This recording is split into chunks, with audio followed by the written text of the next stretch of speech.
जनवरी को अलर्ट रखा गया है। रामलला की प्राण प्रतिष्ठा पर आतंकी साया मंडरा सकता है, इसी वजह से 22 जनवरी को अलर्ट रखा गया है। प्राण प्रतिष्ठा के दिन आतंकियों के निशाने पर कई राजनेता हैं, ऐसी जानकारी है। आतंकियों के निशाने पर राम मंदिर से जुड़े कई अफसर भी हैं। अयोध्या में सुरक्षा बलों को निगरानी बढ़ाने का निर्देश दिया गया है। 22 जनवरी के दिन देश में माहौल बिगाड़ने की कोशिश की जा सकती है। तो इस वक्त की बड़ी खबर आप तक पहुंचा रहे हैं। बताते चले कि रामलला की प्राण प्रतिष्ठा पर आतंकी साया मंडराने की आशंका है। 500 सालों से इस पल का इंतजार जो है वो देशवासियों को था, और अब जो है वो बड़ी खबर ये निकल के आ पा रही है कि 22 जनवरी को जब रामलला की प्राण प्रतिष्ठा की जाएगी तो उस दौरान कई राजनेता और रामलला की प्राण प्रतिष्ठा से जुड़े, इस पूरे मामले से जुड़े जो सुरक्षा अधिकारी होंगे उन पर भी आतंकी साया मंडरा सकता है।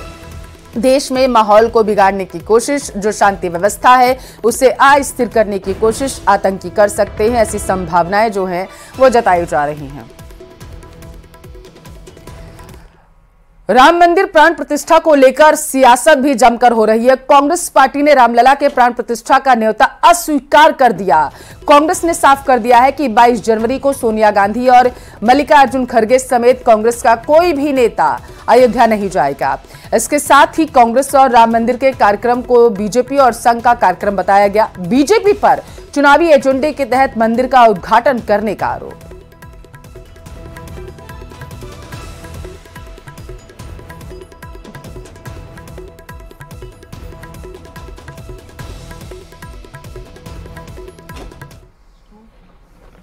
Actually, they make it as an election campaign. Yeah. That is very much true. Actually, they make it as an election campaign. Yeah. Congress नेताओं के 22 जनवरी को अयोध्या नहीं जाने के फैसले पर पार्टी में ही अब कई तरीके से सवाल उठने लगे। कांग्रेस नेता अर्जुन मोढवाडिया ने पार्टी फैसले पर कई सवाल खड़े किए। उन्होंने ट्वीट में लिखा है कि भगवान श्री राम आराध्य देव है, ये देशवासियों की आस्था का विषय है। कांग्रेस पार्टी को ऐसे राजनीतिक फैसले से दूर रहना चाहिए।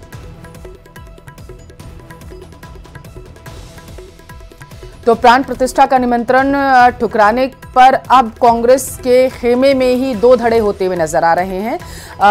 ऐसे निर्णय से दूर रहना चाहिए था, यह कहना है अर्जुन मोढवाडिया का। उन्होंने कहा है कि भगवान श्री राम सबके आराध्य हैं।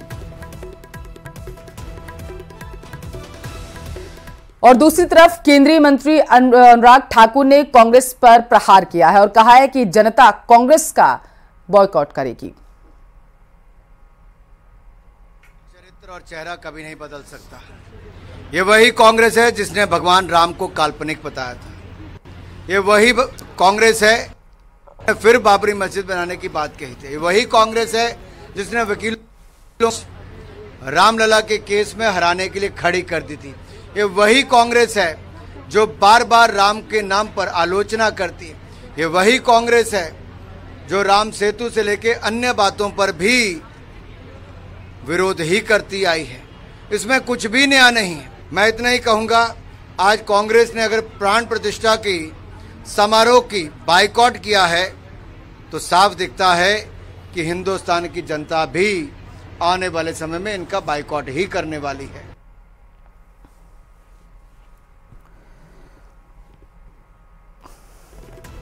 तो जनता कांग्रेस का बायकॉट करेगी, ये कहना है अनुराग ठाकुर का। उन्होंने कहा है कि जिस तरीके से निमंत्रण नहीं स्वीकार किया है कांग्रेस ने, और कांग्रेस के जो कई नेता हैं वो रामलला के प्राण प्रतिष्ठा के कार्यक्रम में सम्मिलित भी नहीं होने के लिए जा रहे हैं, तो इसको लेकर के अब जनता जो है उन्हें सबक सिखाएगी। जनता कांग्रेस का बॉयकॉट करेगी, ये कहना है अनुराग ठाकुर का। निमंत्रण ठुकराने पर बीजेपी अब कांग्रेस को घेरने में लगी हुई है, तो वहीं कांग्रेस दूसरी तरफ कह रही है कि बीजेपी चुनावी एजेंडे के तहत इस पूरे मुद्दे को भुनाने की कोशिश कर रही है।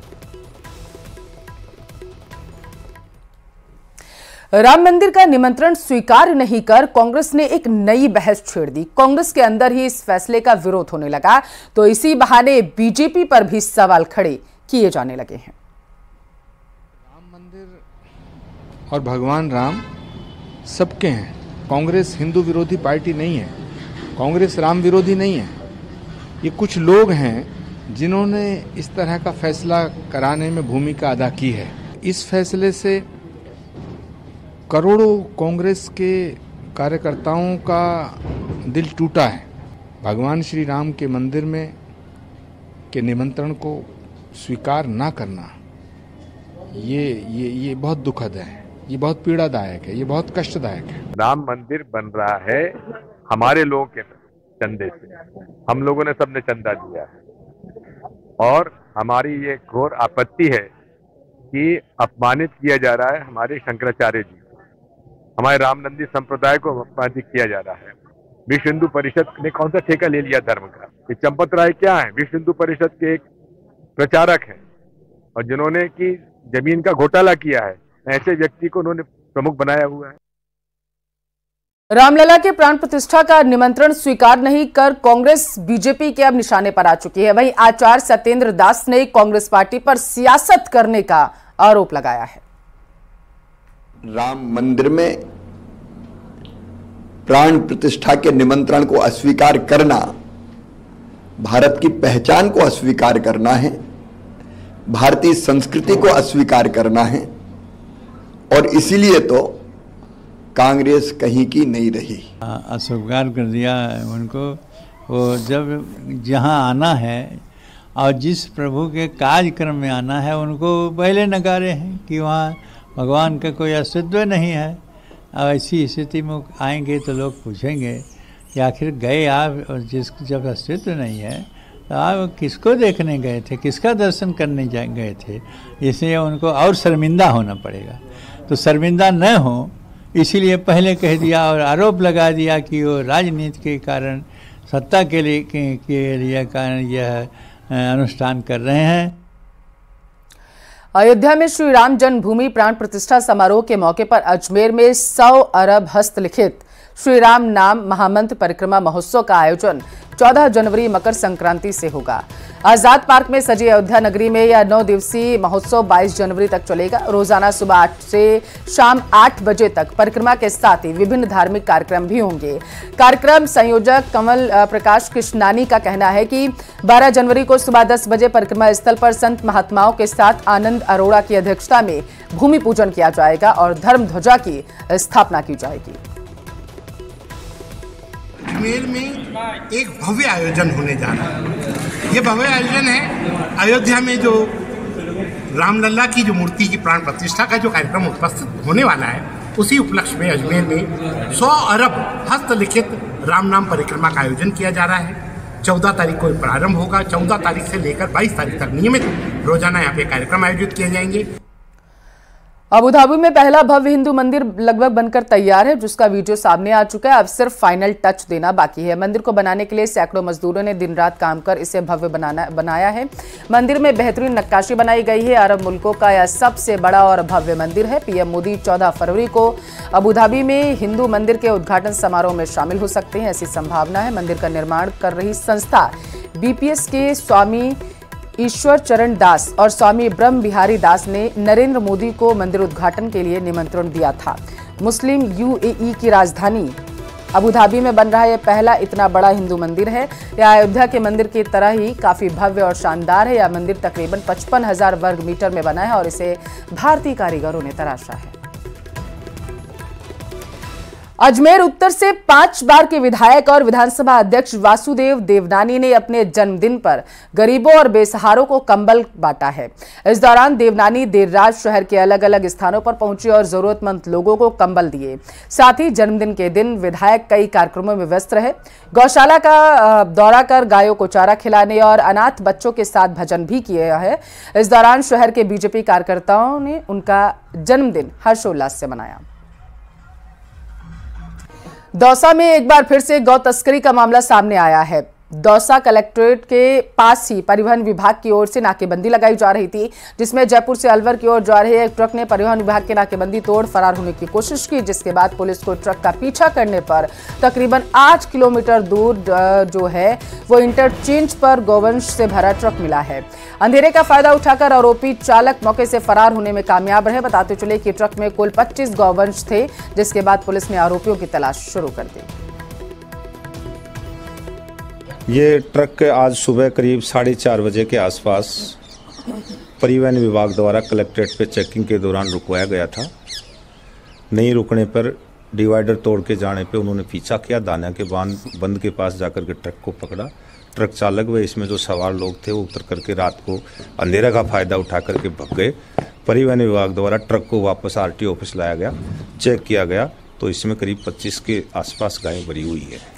डीडवाना शहर के पंचायत समिति के सभागार में साधारण सभा की बैठक का आयोजन किया गया। इस दौरान डीडवाना प्रधान सुवटी देवी और स्थानीय विधायक यूनुस खान ने बैठक की अध्यक्षता की। इस दौरान बैठक में शहर के विकास को लेकर कई चर्चाएं हुई। इस दौरान यूनुस खान ने पूर्व विधायक पर निशाना साधा, साथ ही समर्थित सरपंचों और पंचायत समिति सदस्यों का बायकॉट करवाने का आरोप भी लगाया। साथ ही उन्होंने कहा है कि मैं निर्दलीय विधायक के रूप में सदस्य हूं और मेरा किसी भी दल से द्वेष नहीं है। दलित जनप्रतिनिधि महिलाओं के साथ अन्याय और अत्याचार होने का भी आरोप लगाया।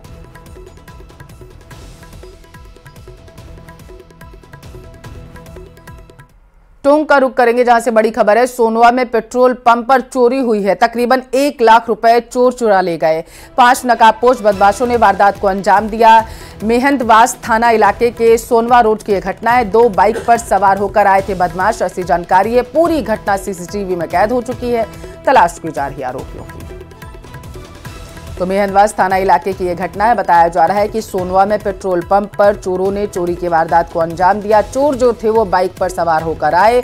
नकाब उन्होंने पहन रखा था, जिसकी वजह से उनकी पहचान जो है नहीं हो पाई है। हालांकि सीसीटीवी में ये पूरी घटना जरूर कैद हो चुकी है। अब इसी के आधार पर आगे की जांच की जाएगी। जानकारी यह है कि सोनवा में पेट्रोल पंप पर 1 लाख की चोरी चोरों ने की है।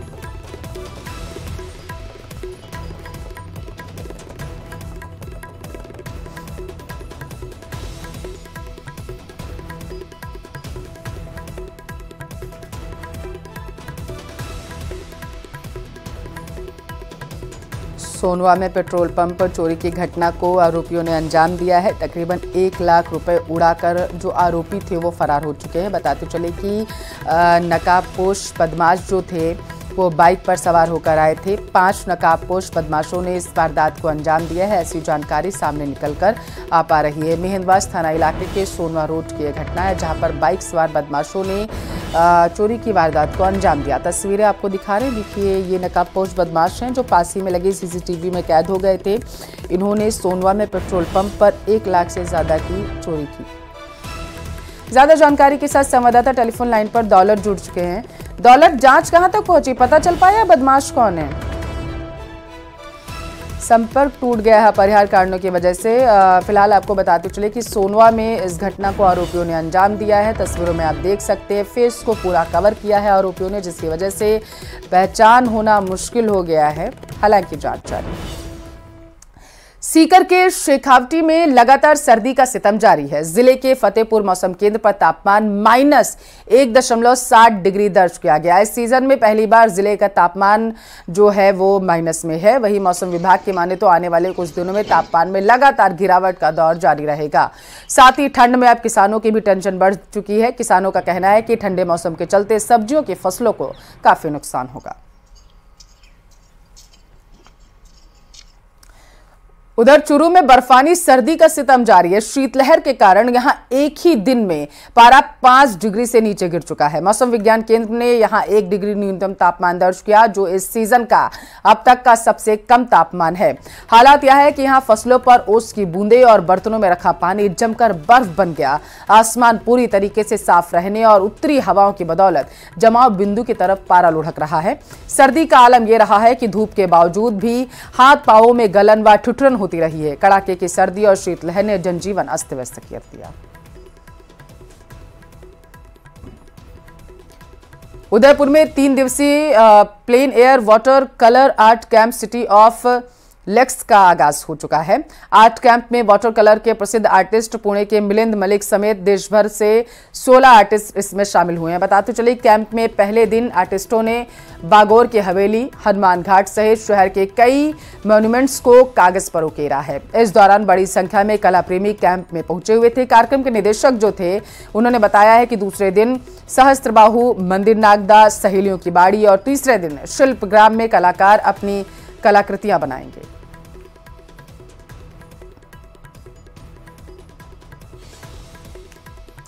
पोखरण के लाठी में घर में घुसकर लूट करने तथा बच्ची के अपहरण करने का एक मुकदमा दर्ज किया गया। पीड़ित ने रिपोर्ट दर्ज करवाई कि वह उसका परिवार रात में ट्यूबवेल में फसलों को पानी देने और रखवाली करने के लिए गए हुए थे और वहीं पीछे उसकी बेटी और दिव्यांग बेटा घर पर सोए हुए थे।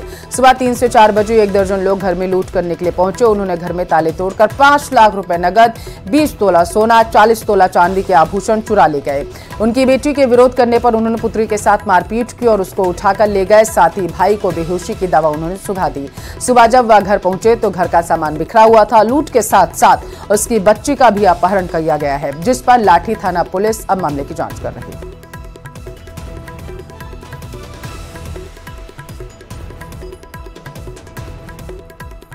उदयपुर का रुख करेंगे, जहां से बड़ी खबर है। रिहायशी इलाके में फिर से एक बार पैंथर दिखा है। रामपुरा के श्रीनाथ कॉलोनी में देर रात पैंथर देखा गया। करीब 2:30 बजे के आसपास उसने गाय का शिकार किया। कॉलोनी के लोगों में दहशत का माहौल है। पैंथर की मूवमेंट की वजह से सीसीटीवी में वारदात कैद हो चुकी है। तस्वीरों में आप देख सकते हैं पैंथर जो है चहलकदमी करता हुआ नजर आया है। तो श्रीनाथ कॉलोनी में देर रात पैंथर देखा गया था। और जो तस्वीरें आपको दिखा रहे हैं, आप देख सकते हैं, ये जो गोल घेरे में आपको दिख रहा है, यही वो पैंथर है जो पास ही लगे सीसीटीवी में कैद हो गया था। आराम से बताया जा रहा है कि देर रात का ये वीडियो है जब वो चहलकदमी करता हुआ गलियों में नजर आया था। एक गाय का उसने शिकार भी किया है। अब इस तस्वीर के बाहर आने के बाद जो लोग हैं इलाके के, उनमें दहशत का माहौल है।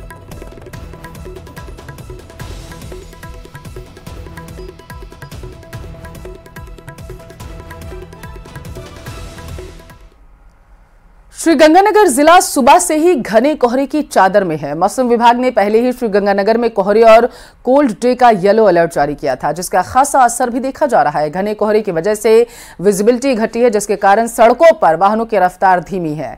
तो वहीं रेल यातायात पर भी इसका सीधा असर देखने को मिला है।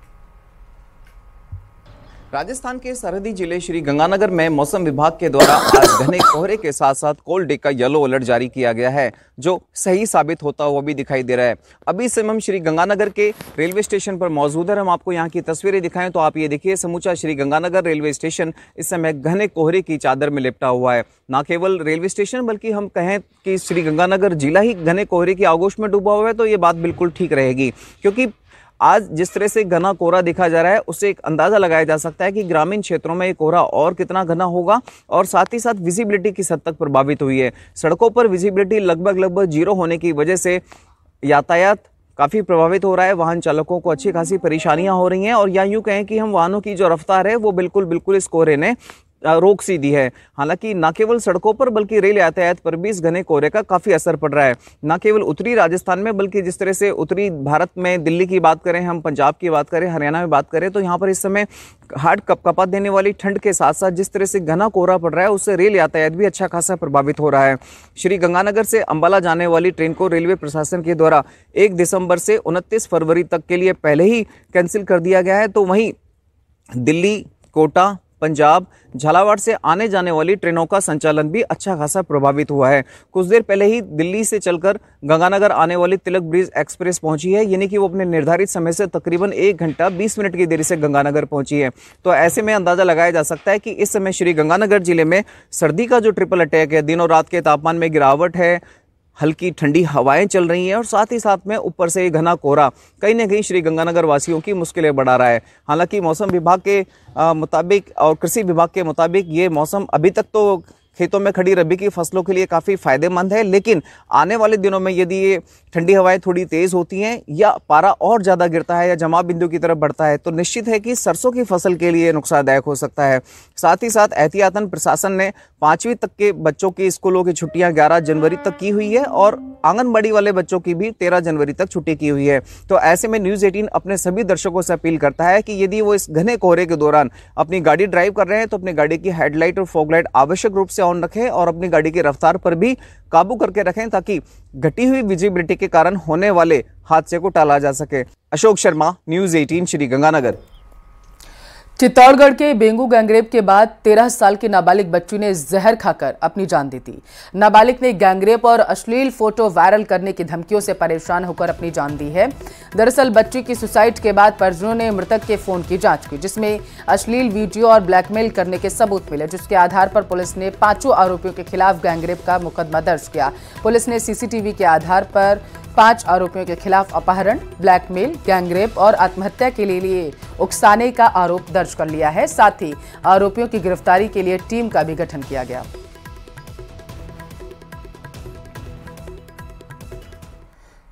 सिरोही के शिवगंज से बड़ी खबर आप तक पहुंचाएंगे। बस में खड़े ट्रॉले से टकरा गई है। 2 बच्चों की इसमें जान चली गई है। गुजरात से जैसलमेर जो है वो निजी बस जा रही थी। हादसे में 2 बच्चों की जान गई है, 10 को रेफर किया गया है। 12 अन्य घायलों का शिवगंज के सरकारी अस्पताल में इलाज किया जा रहा है। शिवगंज के पालड़ी जोड़ के पास हादसा हुआ है। शिवगंज पुलिस और हॉस्पिटल की टीम भी मौके पर पहुंच चुकी है। मामले की जांच की जा रही है। सुबह एक्सीडेंट होने के पश्चात यहाँ 11 पेशेंट जो लगभग ठीक है वो एडमिट है। कैजुअलिटीज 2 हुई है, 2 एक्सपायर हुए हैं तो मोर्चरी में शिफ्ट कर दिया, और जो गंभीर थे मल्टीपल फ्रैक्चर वो लगभग 10 पेशेंट हमने सिरोही रेफर किया। कोहरे के चलते 4 ट्रक भिड़ गए हैं। धौलपुर में घने कोहरे से सड़क हादसा हुआ है। कोहरे के कारण आपस में ही बताया जा रहा है कि 4 जो ट्रक थे वो भिड़ गए।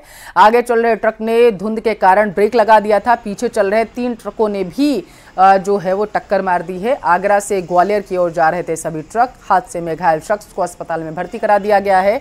हाईवे पर लगे जाम को निहालगंज थाना पुलिस ने खुलवा दिया है। आगरा मुंबई राष्ट्रीय राजमार्ग संख्या 44 पर समसू मार्केट के पास सड़क हादसा हुआ।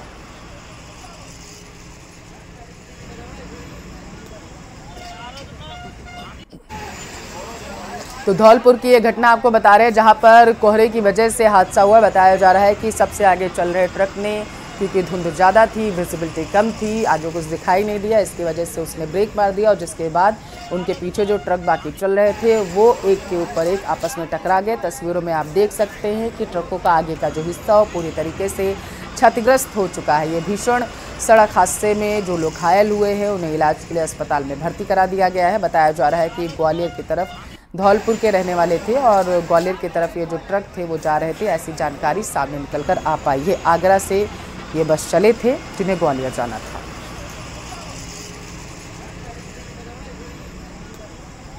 आगरा राष्ट्रीय राजमार्ग 44 पर घना कोहरा होने के कारण आज यहाँ हाईवे पर 4 वाहन आपस में भिड़े हैं। इसमें ट्रक हैं और 4 व्हीलर गाड़ी भी है। यहाँ पर देखिए, मैं आपको ये तस्वीरें दिखाना चाहूँगा कि देखिए यहाँ पर जो ये गाड़ी है इसको पीछे से जो ट्रक आ रहा था उसने जो टक्कर मारी है तो जो क्षतिग्रस्त हो गई है। और यहाँ पर कुछ यहाँ पीछे की भी मैं तस्वीरें यहाँ पर दिखाने की कोशिश करूँगा। देखिए जो पीछे से जो ट्रक था उसने जो टक्कर मारी है, तो ये गाड़ी जो आगे जो ट्रक खड़ा था उसमें जाकर के ये गाड़ी रुक गई है। और देखिए यहाँ पर जो चालक थे, इनसे भी, ये गाड़ी के जो ड्राइवर हैं, इनसे बात करेंगे कि ये ड्राइवर ये जो ड्राइवर हैं, देखिए इनसे बात करेंगे कि किस तरह ये हादसा हुआ है। अब एक गाड़ी आगे खड़ी थी ट्रक, उसके पीछे हम खड़े थे, पीछे वाले ने स्पीड में था, उसने घिसाते हुए ले गए आगे ट्रक में दाबी और पीछे से पूरा। आप पीछे खड़े थे या चल रहे थे? नहीं, खड़े थे, खड़े थे बिल्कुल, क्यों आगे जाम था, जो सब खड़े थे, पीछे से टक्कर मारी उसने। तो देखिए यहाँ पर जो 4 व्हीलर जो गाड़ी के चालक है उनका कहना है कि आगे एक ट्रक खड़ा था, उसके पीछे ही ये खड़े थे, तो पीछे से एक ट्रक आता है और वो जो इस गाड़ी को टक्कर मार देता है। उसके बाद में ये गाड़ी जाकर के जो आगे का ट्रक है उसमें जाकर के लग जाती है। ये गाड़ी में करीब 5 सवारियां मौजूद थीं, लेकिन गनीमत रही कि किसी को चोटें नहीं आई हैं। यहाँ पर देखिए ये लंबा जो जाम है, यहाँ पर निहालगंज थाना पुलिस पहुँच चुकी है और जो पुलिस है वो जाम खुलवा दिया है। धीरे धीरे ये जो जाम है वो निकल रहा है। ये जो हाईवे है 44 समसू मार्केट के पास की ये पूरी जो घटना है, यहाँ पर किसी को चोट नहीं आई है। हालांकि बताया जा रहा है कि जो एक ट्रक चालक उसको चोटें आई है, जिसे जिला अस्पताल में भर्ती करा दिया गया है। हरवीश शर्मा, न्यूज़ 18, धौलपुर। तो आगरा से ग्वालियर की ओर जो थे वो सभी ट्रक जा रहे थे और इसी दौरान ये हादसा हो गया है। बताया जा रहा है कि घायलों को अस्पताल में भर्ती करा दिया गया है और इस हादसे में एक कार भी क्षतिग्रस्त हुई है। हालांकि गनीमत ये रही कि कार में जो सवार लोग थे वो सुरक्षित हैं, उन्हें भी किसी तरीके की कोई चोट नहीं आई है।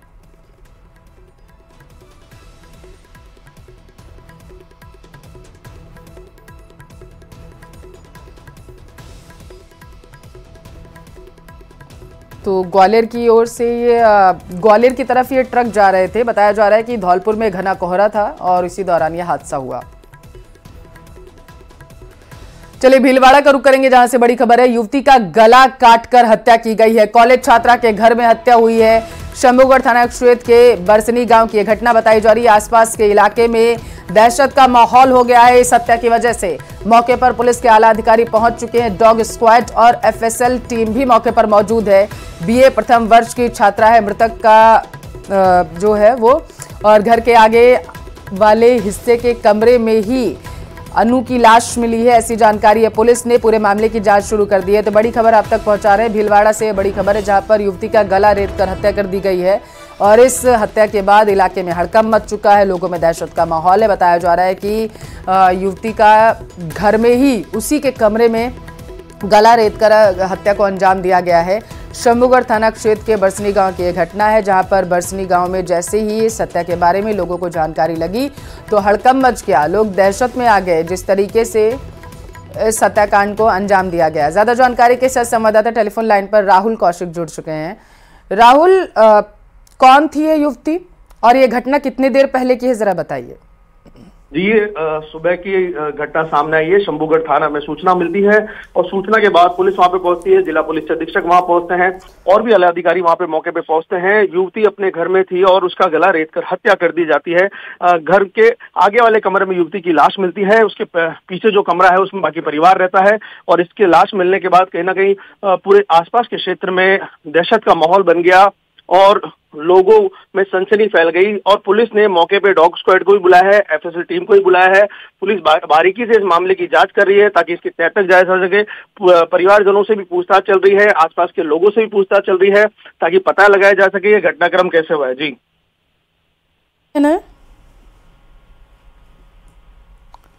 आवाज पहुंच रही है आप तक? जी जी, पुलिस का क्या कहना है, उनकी जांच कहां तक पहुंची है अभी? जी, पुलिस ने मौके पे एफएसएल टीम को बुलाया है, साक्ष्य इकट्ठे किए गए हैं, डॉग स्क्वाड को बुलाया गया है। जिला पुलिस अधीक्षक खुद मॉनिटरिंग कर रहे हैं इस मामले की। पुलिस ने मामले की जांच शुरू कर दी है और पुलिस लोगों से पूछताछ भी कर रही है और आसपास के लोगों से जानकारी भी इकट्ठी की जा रही है कि रात को कोई वहां आया था या घर में ऐसी कोई घटना हुई है। इस प्रकार से पुलिस पूरे इस मामले की जांच कर रही है। राहुल, जो छात्रा है, क्या जब इस घटना को अंजाम दिया गया तो क्या उसके अलावा घर में और कोई मौजूद नहीं था, और अगर कोई मौजूद था तो उसके कमरे की दूरी जहां पर यह घटना घटित हुई उससे और बाकी लोगों की दूरी आखिर कमरे की कितनी ज्यादा थी, जो किसी को पता नहीं चला?